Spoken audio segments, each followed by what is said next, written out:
Everyone, we are the recent OET winners from Ajnora. My name is Feva Anajoy. My name is Anthony Joseph. My name is Sani Jam. അജിനോറെ പറ്റി പറയാനാണെങ്കിൽ വന്ന് orientation batch തൊട്ട് exam batch വരെ ഞങ്ങൾക്ക് support constant ആയിരുന്നു. പ്രത്യേകിച്ച് സ്പീക്കിങ്ങിന്റെ കാര്യത്തിൽ, റൈറ്റിങ്ങിന്റെ കാര്യത്തിൽ. സ്പീക്കിങ്ങിന് ഞങ്ങൾ പോകുമ്പോൾ മാഡംസ് ഒക്കെ വളരെ കംഫർട്ടബിൾ ആയിരുന്നു. നമുക്ക് എക്സാം ഓറിയന്റഡ് ആയിട്ടുള്ള രീതിയിലെല്ലാം പറഞ്ഞു തരികയും വാമപ്പ് ഒക്കെ നല്ല രീതിയിൽ പറഞ്ഞു തരികയും എല്ലാം ചെയ്യുമായിരുന്നു. പിന്നെ റൈറ്റിംഗ് ആണെങ്കിൽ നല്ല കറക്ഷൻസ് ആയിരുന്നു. പിന്നെ റീഡിംഗ് ലിസണിങ് മൊഡ്യൂൾസ് നമുക്ക് ഓറിയന്റേഷൻ തൊട്ട് എക്സാം ബാച്ച് വരെ എല്ലാം എക്സാം ഓറിയന്റഡ് മെറ്റീരിയൽസ് ആയിരുന്നു. അതുകൊണ്ട് തന്നെ ഫസ്റ്റ് അറ്റംപ്റ്റ് OET കണക്ട് ചെയ്യാൻ പറ്റി. താങ്ക് യു അജിനോർ. എനിക്കും അതുപോലെ തന്നെ ഒരുപാട് സപ്പോർട്ടായിരുന്നു അജ്നോർ തന്നത്.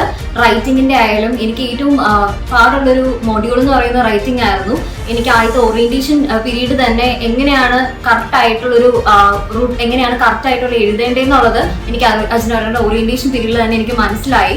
അത് കഴിഞ്ഞ് ഓരോ ബാച്ചിലേക്ക് കയറുമ്പോഴും അജ്നോറിലെ ഓരോ ടീച്ചേഴ്സും ഓരോ മാഡംസും എല്ലാവരും നല്ല രീതിയിൽ ഞങ്ങളെ സപ്പോർട്ട് ചെയ്തു. അവരുടെ സപ്പോർട്ട് കാരണമാണ് ഞങ്ങൾക്ക് എക്സാം എഴുതാനൊരു ധൈര്യം ഉണ്ടായിരുന്നത്. ഫസ്റ്റ് ടൈമിൽ തന്നെ ഞങ്ങൾക്ക് ക്രാക്ക് ചെയ്യാൻ പറ്റി OET. Thank you Ajnora.